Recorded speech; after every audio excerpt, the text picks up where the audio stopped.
가만히 서서 보라, 그런 제목의 말씀 전하겠습니다.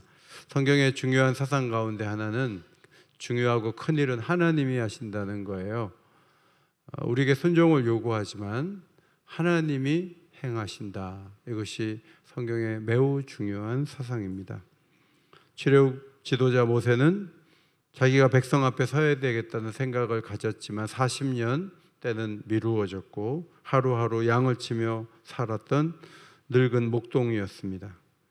그런데 80세의 노인이 양을 치고 있는 상황에서 불꽃 가운데 나타나신 하나님께서 바로를 만나보라고 설득하신 그 장면을 마음속에 그려보십시오. 완강한 바로와 강력한 군대와 전투를 벌이지 않고 하나님이 10가지 재앙을 내려서 바로의 입에서 이제는 나가라, 더 이상 잡지 않겠다, 그렇게 대답했던 현장도 여러분 마음에 그려보십시오. 이스라엘 백성들은 치열한 독립운동을 통해서 출애굽을 허락받은 것이 아니었습니다. 고센 땅을 벗어나서 가나안을 이제 향해 가는데 지도를 보시면 조금 이 탈출 경로가 의아합니다. 위쪽 1번이라고 적어놓은 저쪽 길로 가면요, 일주일이면 가요. 금방 가요. 그리고 길도 좋아요. 그런데 하나님께서 2번 길로 내려가게 하시는 거죠. 그것도 홍해 앞으로 그들을 데려가심으로 사람들을 절망 속으로 밀어 넣으셨습니다. 왜 쉬운 길을 빼고 어려운 길로 데려갔는가? 13장 17절에 애굽으로 돌아갈까 하나님께서 염려하셨기 때문이다. 전쟁이 벌어지면 전쟁한 적이 없는 백성들이 이건 아니지 하고 되돌아갈까 염려해서 하나님께서는 군사적 충돌이 없는 땅으로 백성들을 인도하셨다는 말씀입니다. 바로의 마음이 다시 완악해져서 홍해 앞으로가 그쪽으로 간단 말이야. 그렇다면 병거 600승을 동원하고 모든 병거를 동원하고 지휘관들을 동원해서 잡아와야지. 인력이 얼만데, 건축 중이던 건물들이 몇 개인데 내가 다시 저 사람들을 부려야지, 그런 생각을 가지고 추격하게 되었습니다. 오늘 9절 10절 말씀을 가만히 읽어보면 이스라엘 진영에 상당히 가까이 이 병거가 왔다는 것을 알 수가 있어요. 멀리 저쪽에 있는 게 아니고요, 거의 근처까지 와 있는 거예요. 이스라엘 백성들의 두려움은 극에 달했습니다. 오래전 바로의 법은 남자아이를 낳으면 나일강에 던지라고 할 정도로 굉장히 흉악한 것이었죠. 다수의 관리인들은 벽돌을 구울 때 집도 주지 않고 벽돌 개수를 맞추지 못하면 온갖 폭력을 행사하며 어려움을 주었을 것입니다. 배고프고 힘겹고 삶의 의욕을 꺾고 미래를 꿈꾸지 못하도록 억압했던 세월이 한두 달이 아니에요. 수십 년 동안 고통을 당했어요. 적어도 모세가 태어날 당시부터 아이를 던졌고 모세가 부름을 받았을 때가 80년이니까 억압의 세월이 80년은 되었을 거예요. 여러분, 얼마나 힘들고 어려웠을까요? 그 아픔은 너무너무 컸고 이스라엘 백성들은 굳이 말리지 않죠.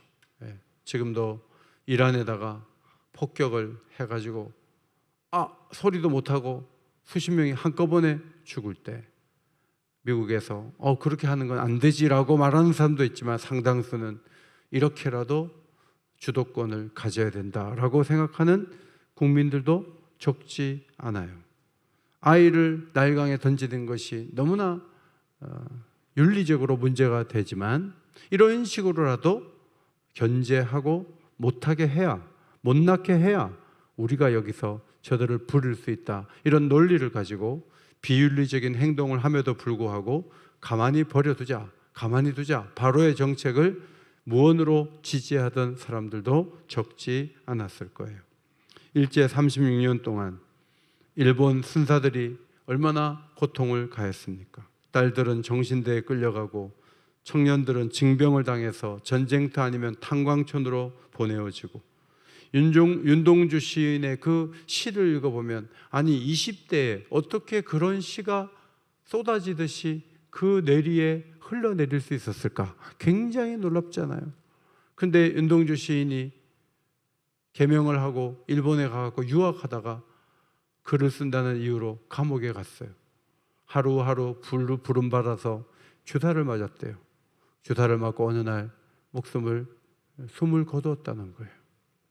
사람을 그런 식으로 죽여도 아무런 문제가 없는 사회가 일본 사회인데, 고대 애굽에서 무슨 짓을 한들 법의 저촉이 되겠습니까?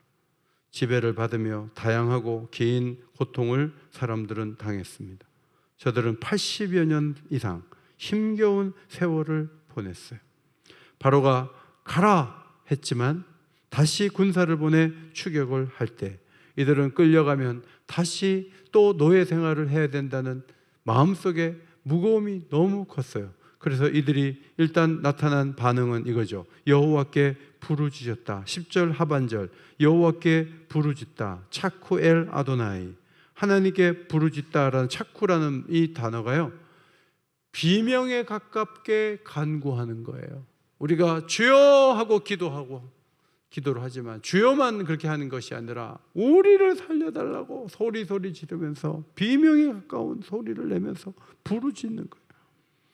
여러분, 어렵고 힘들 때 이렇게 부르짖는 것은 얼마나 귀한 모습이에요. 하나님이 그 소리를 들으시죠. 그런데 11절에 그러나 그들이 또 모세에게 이르되 당신도 기도해 주소서, 문장이 그렇게 나와야 돼요. 그런데 하나님께서 여셔야 할 때를 알려주시고 하나님께 당신도 기도하여 이 어려운 문제를 함께 해결합시다, 그게 아니에요. 11절을 보면 애굽에 매장지가 없어 당신을 우리를 이끌어내어 이 광야에서 죽게 하느냐. 조금 전에 소리내서 부르짖어 기도를 했는데 모세한테는 당신 때문에 우리가 이 고생하는 거야, 당신 때문에 우리가 위기를 만난 거야, 당신이 잘못한 거야, 우리가 지도자 한 사람 잘못 세워갖고 이 꼴 당하는 거야 라고 얘기하고 있었어요.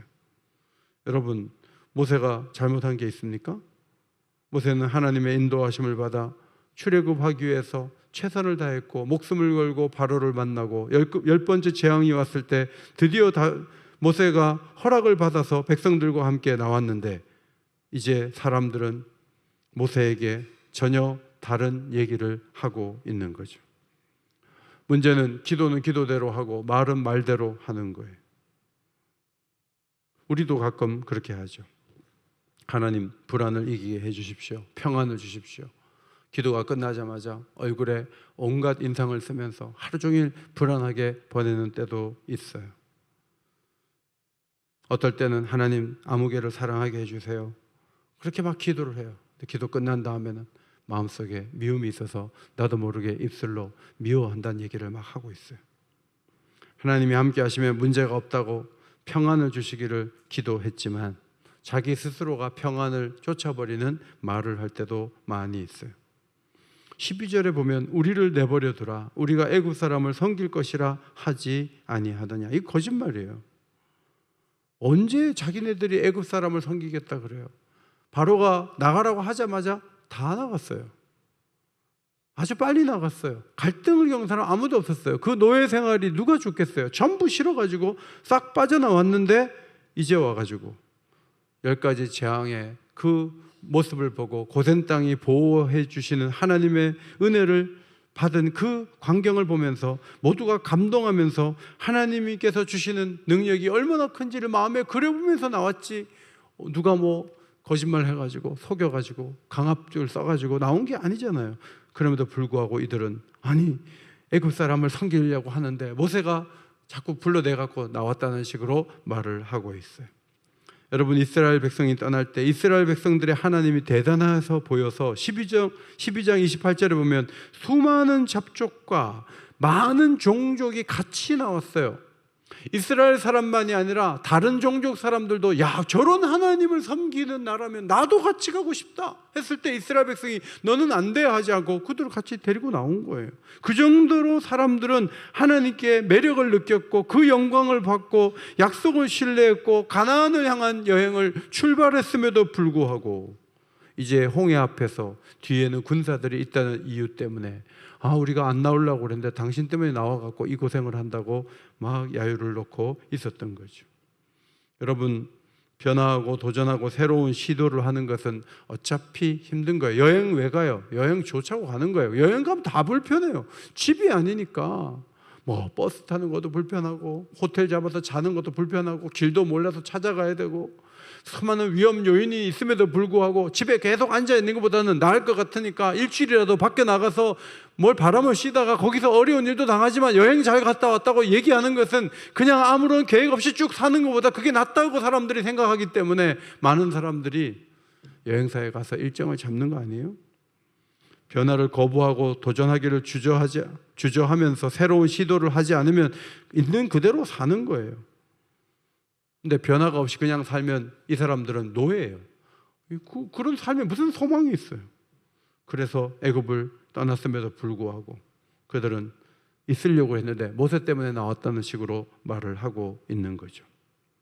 사실 바벨론에서 정착지를 뒤로하고 느헤미야 주도로 1차 유대인 귀환이 약 5만 명 정도가 나왔어요.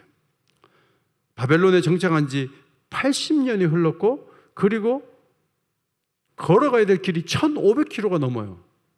그래서 이스라엘 백성들이 5만 명밖에 안 나온 거냐? 굉장히 조금 나온 거예요. 그래서 퍼센테이지를 내보면 10%도 안 돼요. 5%도 안 돼요.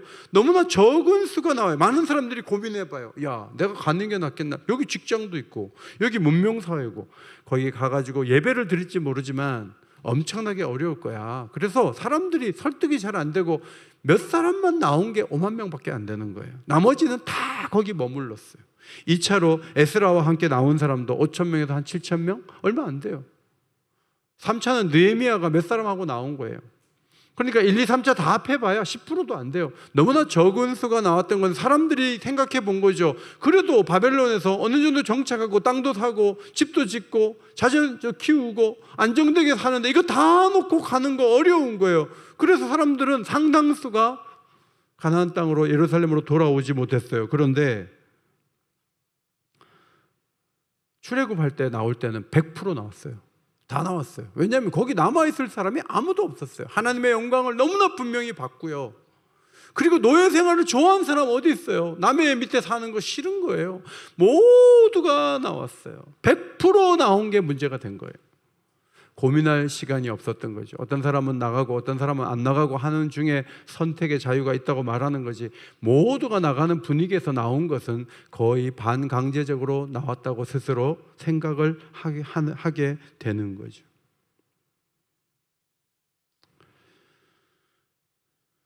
분위기가 그렇게 되어서 떠났는데 책임이 모세에게 있는 건 아닌데 모세에게 문제가 있다고 얘기를 합니다. 우리가 아는 대로 이렇게 원망을 하기 시작하면 계속 원망하게 돼요. 물 없다고 원망하고 양식 떨어진다고 원망하고 이래서 원망하고 저래서 원망하고 계속 원망하는데 용서해주고 또 용서해주다가 그 다음에 12명 정탐꾼 보내갖고 가나안을 둘러본 다음에 부정적인 얘기를 10명이 하는데 그 10명에 다 따라가다 보니까 그 다음에 하나님께서 너희들 가나안에 못 가. 거기서 나온 사람은 못 가고 여기서 태어난 사람만 가나안에 들어가. 너희 원망을 내가 다 들었어. 너는 거기서 끝이야. 하나님이 무섭게 선언을 하셨어요. 우리는 이렇게 원망하는 백성들을 보면서 예수님을 생각해요. 예수님의 지구 여행은 얼마나 힘들었어요. 예수님은 우리와 같은 몸을 입고 이 땅에 오셨어요. 종의 형상을 지니셨어요. 어릴 때도 고생했어요. 애굽으로 나귀 타고 부모가 갔다가 올 때도 죽을 고비를 넘기고 얼마나 힘들었겠어요. 기저귀도 없는 시절에 그 예수님의 피부가 짓무르지 않았을까? 얼마나 힘겨웠을까? 나사렛에서 성장하면서 학교는 무슨 학교예요? 그냥 사람들 보기에 무학이에요. 나사렛 사람들이 예수님을 무시하는 것은 예수님이 뭐 특별한 졸업장도 하나 없고 그 다음에 누구 문화에서 배운 적도 없어요. 그래서 예수님의 삶은 정말 어려웠어요. 예수님은 12명의 제자를 부르시고 한 끼를 먹어도 얼마나 힘들어요. 저희도 애들 집 떠나기 전에 막 설거지 하려면 산더미 같이 쌓아놔야 돼.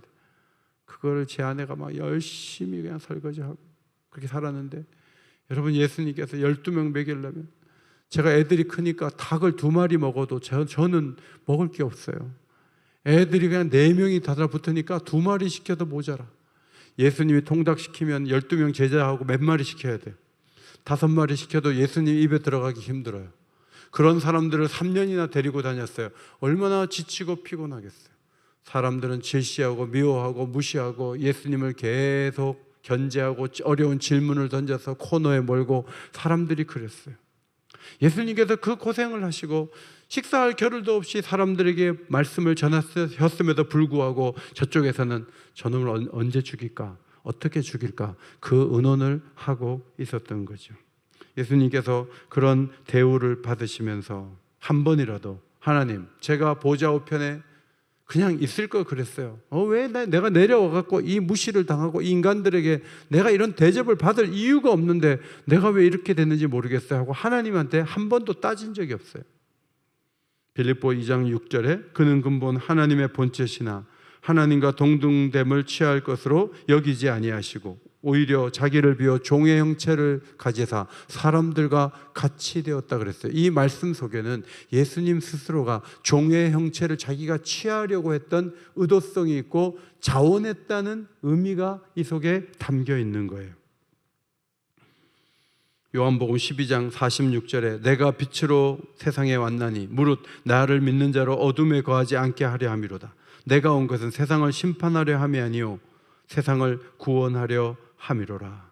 여러분, 예수님께서 이 땅에 오신 목적이 있어요. 그것은 예수님을 믿는 사람들을 어둠에 살지 않도록, 더 이상 어둠에 거하지 않도록 하기 위해서 예수님이 세상에 오셨다는 거예요. 예수님께서 한 번도 이 땅에 오신 것을 후회하지 않았던 것은 분명한 사명이 있었기 때문에 그래요. 애굽에 있는 사람들이 자꾸 원망하고 힘들어했던 이유 중에 하나는 가나안에 왜 가는지도 잘 몰라요. 엉겹결에 나온 거예요. 더 좋은 세월 누리고 더 좋은 것 먹고 잘 살라고 나왔는데 광야에서 사는 게 이게 잘 사는 거냐? 그러면서 화가 난 거예요. 여러분, 우리가 예수님 믿고 이전보다 잘 살게 됐지만 예수를 믿어서 병도 하나 걸리지 않고 이전보다 잘 살고 건강하고 감기도 안 걸리고 우리가 누구보다 떵떵거리며 잘 살고 자녀들도 잘 되고 그러려고 예수를 믿었다고 생각한다면 우리 입에서 원망이 끊어지지 않을 수 있어요. 우리는 그러려고 예수를 믿는 게 아니에요. 우리도 똑같이 아프고 우리도 힘들어요. 크리스찬 아기나 아니면 또 다른 아이나 똑같이 이를 뺄 때는 이를 빼야 되고 아플 때는 또 아픈 거예요. 그럼 뭐가 차이가 있느냐? 그들에겐 사명이 없고 우리에겐 사명이 있는 거예요. 어릴 때부터 사명이 있는 거예요. 사명이 있으면 눈빛이 달라요. 사는 목적이 있는 거예요. 기도를 왜 해요? 안 되는 걸 자꾸 되게 하려고 기도한다. 그런 관점에서만 자꾸 보면 기도할 게 별로 없어요. 그리고 지쳐요. 근데 사실은 그게 아니에요. 기도를 해서 사명을 분명히 잡으려고 기도하는 거예요. 하나님이 시킨 일을 마음껏 해보려고 기도하는 거예요. 성령을 부어주셔서 성령의 손에 붙들림 받아 일하겠습니다. 그 기도하려고 하나님 앞에 나오는 거예요. 오늘 이 밤에도 사명을 붙드시는 주의 백성들 되시기를 바랍니다.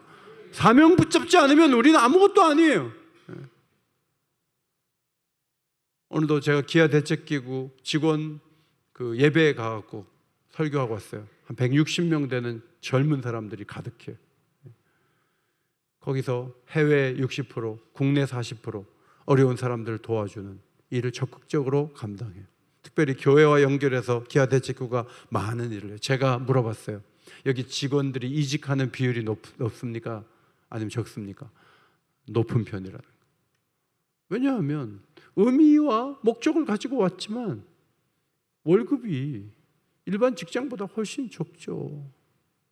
둘이 거기서 간사를 해도 생활비가 될까 말까 하니까 혼자 벌면 정말 힘든 거예요. 그러니까 충분한 월급이 주어지면야 모두 다 직장을 떠나지 않겠지만 그 적은 월급 받고 버티려면 힘들겠죠. 그래도 30년, 20년 거기서 그 적은 월급 받아가면서 하나님께 기도하면서 기아 대책기구를 이렇게 발전시킨 주역들이 있더라고요. 사명이 없으면요 이런저런 이유 들어가지고 다 흩어지고 다 자기 길로 갈 수밖에 없는 거예요. 예수님이 흔들리지 않았던 것은 사명이 있었기 때문에 그래요. 히브리서 10장 7절에 이에 내가 말하기를 하나님이여 보시옵소서 두루마리 책에 나를 가리켜 기록된 것 같이 하나님의 뜻을 행하러 왔나이다 하셨느니라. 예수님은 늘 성경에 기록된 대로 내가 행동해야 된다. 예수님은 수천의 천사를 데리고 와서 자기를 체포하려는 사람들을 다 죽여버리고 자유를 선포하고 왕이 될 수 있었어요. 그렇게 한다면 어떻게 성경에 나를 가르쳐 기록된 것이 응하겠느냐? 예수님께 중요한 것은 하나님의 계획이 이미 두루마리 책에 기록되어 있는데 그 말씀대로 내 인생이 가고 내가 십자가에 죽고 사흘 만에 부활함으로 내가 하나님이 원하시는 그 길을 걸어가는 것이 내게는 가장 중요한 것이다. 그런 자각이 예수님께 있었던 거예요. 여러분, 중요한 것은 하나님의 계획이 이루어지는 거예요. 우리의 계획이 이루어지는 것보다 더 중요한 것은 하나님의 계획이 이루어지는 것입니다. 하나님의 계획이 이루어져야 하기 때문에 우리가 기도할 필요가 있어요. 우리가 기도하기 전에는 내 계획이 제일 중요해요. 그런데 기도하다가 하나님의 계획을 보게 되는 거예요. 그리고 하나님의 뜻대로 되는 것이 가장 잘 되는 것이라는 확신을 기도 중에 갖게 되는 거죠. 기도하지 않으면 그냥 부러워요. 잘 되는 사람 좋아 보이고 나는 비참해 보이고 그것이 우리의 모습일 수 있지만 기도하다 보면 하나님의 섭리대로 되는 게 중요하다. 이것을 발견하게 되잖아요. 노진준 목사님 얘기를 다시 할 수밖에 없어요. 노진준 목사님 계속 소아마비로 저는 다리를 고쳐달라고 기도하다가 어느 날 하나님이 자기를 그렇게 만드셨다는 것을, 그렇게 살라고 하는 것이 하나님 뜻이라는 것을 발견한 다음에 자기는 병에서 낫다, 자기는 장애에서 자유로워졌다, 그런 얘기를 하셨어요. 여러분, 무슬림들 가운데 예수 믿으면요 직장에서 쫓겨나요. 엄청나게 핍박받아요. 자, 그 사람이 영상으로 미국에서 막 마음껏 예배드리는 그 영상을 볼 때, 아니 누구는 자유로운 나라에 태어나서 저렇게 멋있게 아름답게 예배할 수 있는데 나는 예배하려면 쫓겨나야 되고 왜 나는 이 땅에서 태어났습니까? 하나님은 왜 사람을 차별합니까? 그렇게 말할 수 있잖아요. 그런데 하나님의 뜻이 그가 거기에서 핍박을 받으며 견디도록 거기서 태어났다면, 그것을 받아들일 수 있다면 그 사람은 하나님께 항의하지 않을 수가 있는 거예요. 가난한 사람들은 저는 왜 이렇게 늘 빈곤 속에 살아야 되고 배고프고 통장에는 10만 원도 없고 나는 도대체 왜 이렇게 살아야 되냐고 하나님 앞에 푸념할 수 있어요. 그런데 사도 바울이 목회하면서 교회에 나온 사람들 보니까 대부분 가난해요. 대부분 천한 사람들이에요. 대부분 멸시를 받았어요. 대부분 가진 것이 별로 없었어요. 대부분 사람들이 지혜로워 보이지 않았어요. 대부분 사람들이 약해 보였어요. 아니, 이런 사람들이 어떻게 예수를 믿었지? 왜 이런 사람들만 하나님께서는 고린도 교회에 보내준 거지? 그런 생각을 바울이 왜 하지 않았겠습니까? 그런데 바울이 깨달은 게 있어요. 그것을 고린도전서 1장에서 적고 있죠. 고린도전서 1장 27절로 29절. 그러나 하나님께서 세상에 미련한 것들을 택하사 지혜 있는 자들을 부끄럽게 하려 하시고 세상에 약한 것들을 택하사 강한 것들을 부끄럽게 하려 하시며 하나님께서 세상에 천한 것들과 멸시받는 것들과 없는 것들을 택하사 있는 것들을 폐하려 하시나니 이는 아무 육체도 하나님 앞에서 자랑하지 못하게 하려 하심이라. 여러분, 우리가 구원받은 이유가 뭐예요? 우리의 강점을 보시고 우리의 인물을 보시고 우리의 학업 능력을 보시고 우리가 잘하는 것 보시고 하나님이 우리를 부르신 게 아니랍니다. 하나님이 우리를 구원하신 이유는 전적으로 그 이유는 하나님께 있다는 거죠. 그것을 설명하기에 가장 좋은 사람들은 차별당하고 무시당하고 약한 상태에 있는 사람들이라고 성경이 설명을 하고 있습니다. 13절에 모세가 백성에게 이르되, 아니 도대체 지금 무슨 말을 하는 거예요? 아니 매장지를 운운하고 이게 말이 되는 소리를 하고 있어요. 10가지 재앙 기억 안 나? 이렇게 따질 수 있지만 모세는 그렇게 말하지 않았어요. 모세는 이들이 말하는 가장 큰 중요한 이유는 두려움이라고 생각했어요. 13절 하반절 같이 읽습니다. 시작. 너희는 두려워하지 말고 가만히 있어서 여호와께서 오늘 너희를 위하여 행하시는 구원을 보라. 오늘 제목, 가만히 서서 보라. 가만히 서서 보라. 여기서 가만히 서서라는 말을 하는 것은 입 좀 다물라는 얘기도 되죠. 그만 원망하고 좀 가만히 있으라고. 혼자 혼자 해석하고 혼자 판단하고 혼자 말하는 것 좀 그만하고 하나님이 무슨 일을 하실지를 한번 기다려 보라고 이렇게 말하는 거예요. 오늘도 제가 기아대책교회 갔더니 청담동에 사무실이 있는데 중간에 비워줘야 되는 상황이에요. 기도하고 있는데 등전동 쪽에 하나님께서 담배를 쌓아놓는 그 창고에다가 하나님께서 그쪽으로 인도하셔갖고 누가 기부해가지고 그 땅으로 오게 됐다고 얘기를 하는 거예요. 좋은 일을 해도 집에서 나가라고, 이 사무실로 나가라고 할 수 있어요. 그때 가만히 있으면서 하나님을 기다려야 되는데 입으로 많은 얘기를, 내가 금요기도에 빠진 적이 있습니까? 내가 하나님 위해서 얼마나 많은 일을 했는데 나보고 거할 것도 없이 나가라고 하냐고, 이게 하나님이 하실 일이냐고 라고 말하는 것을 스탑해야 돼요. 말하면 안 돼요. 고난이 있을수록 어려울수록 입을 딱 다물어야 돼요. 가만히 있어야 돼요. 왜냐하면 몰라요. 왜 그런지 몰라요. 조금 있으면 알 수 있어요. 가만히 있으면 돼요. 그런데 그때 견디지 못하고 터뜨리는 거예요. 계속 말하면서 매장지를 운운하고 모세 너 때문이라고 말하고 많은 얘기를 해요. 이 사람들은 여기서 죗값을 치르지 않아요. 나중에 12명의 정탐꾼을 보낸 다음에 10명에게 설득되고 모두가 울면서 애굽으로 돌아가자 할 때 하나님이 그때 진노하시는 거예요. 원망하는 사람들은 언젠가 대가를 치러요. 그러므로 우리는 하나님 앞에서 어렵고 힘든 일을 당할 때도 있지만 많은 말을 하면 안 돼요. 가만히 서서라는 말 속에는요, 몇 사람 살려고 도망치지 말라는 거예요. 아, 여기 너무 힘들다. 그래도 뭐 군사가 오지만 우리가 다 흩어져 버리면 우리 다 잡아가겠어? 몇 명은 10%는 살겠지. 그렇게 10% 살려고 도망치는 일은 하지 말라. 인간적으로 되지도 않을 배를 만들거나 몇 사람이 살기 위해서 움직이는 그런 방식의 일들은 스탑하라. 같이 죽고 같이 사는 거다. 전부 가만히 있으면 전부 산다. 이런 메시지가 이 속에 담겨 있었던 거죠. 여러분, 욥의 아내가 참 나쁘죠. 욥이 너무 고생하고 남편이 이렇게 아프고 힘들고 몸도 다 망가지는데 옆에 가갖고 하나님 욕하고 죽어 그랬어요. 이런 여자하고 이혼을 하지 않고 또 10남매를 낳았다는 거 아닙니까? 정말 나쁜 여자예요. 남편이 이렇게 힘들고 어려운데 하나님 욕하고 죽어 이랬어요.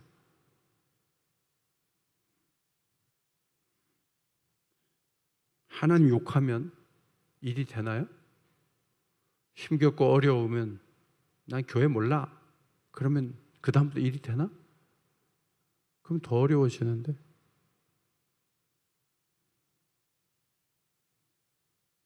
하나님은 청사진을 이미 모세에게 보여준 것 같아요. 모세가 예언을 해요. 13절 하반절에 너희가 오늘 본 애굽 사람을 영원히 다시 보지 못하리라. 하나님께서 사인을 주신 것 같아요. 애굽 사람을 내가 여기서 다 심판할 거야 라고 말씀하신 것 같아요. 그래서 이 사람들 다시는 보지 못한다. 노예로 끌고 가서 억압하는 그런 사람들이 아니고 여기서 사라지게 된다라고 얘기를 하시죠.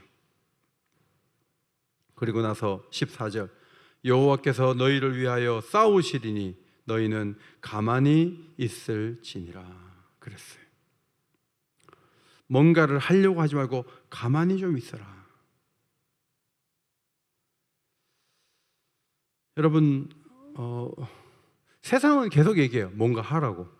지금 가만히 있으면 안 된다고. 가만히 있으면 뒤처지는 거야. 가만히 있으면 손해야. 뭔가 해야 돼. 안 하면 지금 기회를 놓치는 거야. 이게 세상의 메시지예요. 의외로 성경은요, 가만히 있으래요.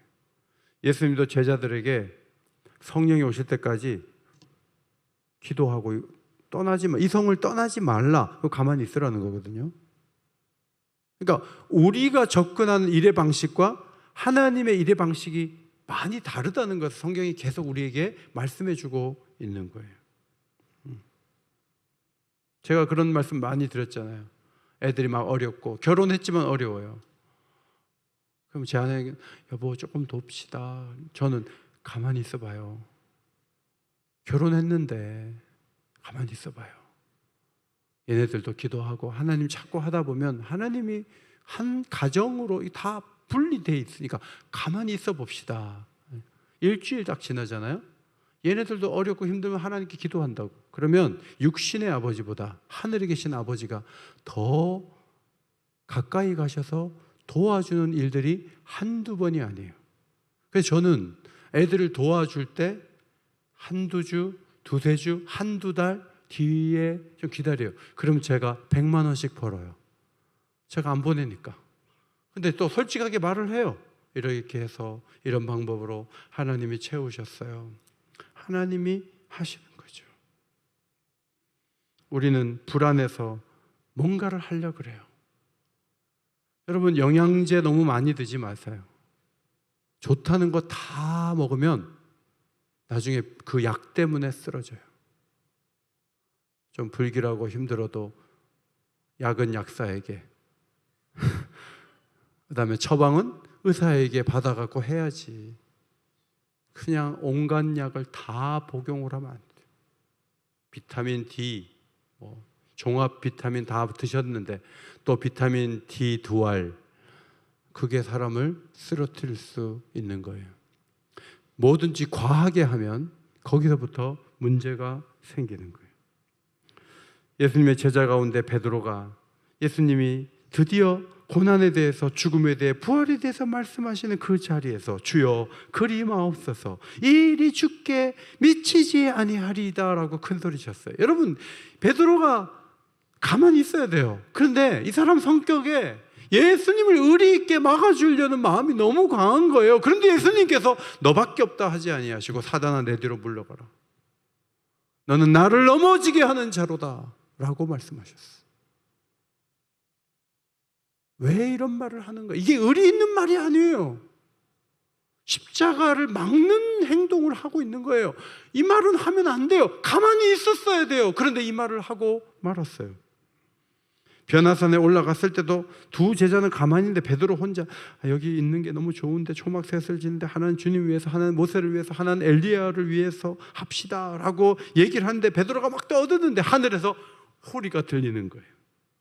너희는 그의 말을 들으라, 이런 음성이 들렸어요. 그 말이 바로 베드로의 말을 끄는 거예요. 베드로의 제안이 중요한 게 아니고 지금은 예수님 하는 말을 순종할 때지, 지금 뭐 이거 합시다 저거 합시다, 베드로가 지금 제안할 때가 아니라는 거예요. 입 다물고 가만히 있으라는 거예요. 예수께서 잡히시던 날 밤에도 베드로는 대제사장 말고의 귀를 베었어요. 여러분, 비가 이렇게 칼에 비면 이게 기가 떨어질 정도로 하면 이 피가 얼마나 났겠어요. 주님이 지금 십자가 지러 가야 되는데, 주님이 갈 길도 너무나 바쁜데 또 막 피가 나가지고 예수님이 그 피 귀 주워가지고 붙여주고 하면서 예수님 손에 피 묻고, 칼을 쓰면 칼로 망한다, 예수님께서 말씀을 하셨어요. 베드로는 늘 하나님의 시간표보다는 자기 감정이 앞서서 말하고 개입하고 행동했어요. 하나님 뜻이 드러나기까지 잠잠히 머물고 가만히 있어야 되는데 그는 그렇게 하지를 못했어요. 그런데 성령을 받고 교회 지도자가 되고 이제 베드로전서를 흩어져 있는 나그네들에게 편지를 쓸 때 베드로전서 2장 19절에 이렇게 적었어요. 앞에 보시고 읽습니다. 시작. 부당하게 고난을 받아도 하나님을 생각함으로 슬픔을 참으면 이는 아름다워. 가만히 있지 못했던 이 사람이 고난 속에서 참는 것이 아름답다고 적었어요. 인격의 변화가 온 것이죠. 참는 것이 중요해요. 이란에서 다음 후계자 회의를 하는데 거기다 폭탄을 퍼부어가지고 회의 결과가 나오기 전에 잽싸게 거기서 다 끝을 내버리자. 여러분, 이건 성경의 사상하고 맞을까요? 그래도 되나요? 아무리 사악하고 아무리 나쁜 정권이라 할지라도 그런 방식으로 세상의 악을 제거하려고 하는 그것이 과연 하나님이 기뻐하시는 일인가? 우리는 묻지 않을 수 없어요. 특별히 이번에 폭격 때문에 150명이 넘는 이란 어린이들이 죽었어요. 그 장례식 장면을 봤어요. 보통 문제가 아니에요. 베드로 사도는 그리스도의 재림이 늦어지는 상황에 대해 분명한 이해를 했죠. 우리 베드로후서 3장 9절, 주의 약속은 어떤 이들이 더디다고 생각하는 것 같이 더딘 것이 아니라 오직 주께서는 너희를 대하여 오래 참으사 우리 주의 오래 참으심이 구원이 될 줄로 여기라. 베드로는 4장 7절, 만물의 마지막이 가까웠으니 그러므로 너희는 정신을 차리고 근신하여 기도하라. 기도하는 게 기다리는 거거든요. 그냥 가만히 아무것도 하지 말고 있으라는 건 아니에요. 기도하는 거예요. 부르짖어 기도하는 거예요. 그리고 하나님의 능하신 손 아래서 겸손하게 때를 기다리는 거죠. 그러면 하나님이 오시는 거예요. 이제 부르짖는 것을 멈추고 모세에게 하나님이 말씀하시죠. 15절, 여호와께서 모세에게 이르시되 너는 어찌하여 내게 부르짖느냐? 이스라엘 자손에게 명령하여 앞으로 나아가게 하라. 하나님께서 이제 말씀하세요. 이제 기도할 때가 아니라 움직일 때다. 하나님이 움직일 때다 할 때 움직이는 거예요. 아직 홍해가 갈라지지 않았어요. 움직이면 길이 열리는 거예요. 이때는 하나님께서 알려주신 때니까 앞으로 나가면 길이 열리는 거예요. 놀라운 홍해가 길을 열었죠. 사진 볼까요? 네. 마지막 장면 옆에 이 사진 잘 보면 좀 어두운데 막 병거도 떠다니고 그래요. 그런데 밤새 여기를 건너는데 200만 명이 건너려면 저 정도 대열이 아니고 옆으로 약 1km 정도 돼야 우르르 해서 밤새 건너지. 저 정도 숫자로 저렇게 한 몇십 명이 건너는 정도로 횡으로 가면 며칠을 건너야 돼. 200만 명이 너무 많기 때문에 하나님께서 영광의 길을 활짝 여셔서 하나님이 하신 거예요. 여러분, 이거를 사람이 모여갖고 할 수 있는 일이 아니잖아요. 이거를 할 거를 어떻게 예상을 해요? 예상을 못하니까 원망을 하는 거예요. 우리의 앞에도 여러 가지 막히고 어려운 일들이 있지만 하나님이 뭔가를 하시기 위해서 우리를 거기다 두셨다면 가만히 하나님을 기다리고 있다 보면 구원의 문을 활짝 열어주신다는 것이 성경이 지속적으로 가르치는 말씀이에요. 오늘도 여러분이 기도 못하고 집에 가시는 분들은 마음이 답답하고 막혀서 그래요. 기다리지 못하니까 기도 못하는 거예요. 그러나 하나님께서 더 놀라운 일을 행하실 것이다 믿으면 하나님을 부르짖고 하나님을 기다릴 수 있는 거죠. 가만히 있어서 하나님을 기다리는 가운데 문이 열리는 축복이 여러분에게 있게 되기를 예수의 이름으로 축원합니다.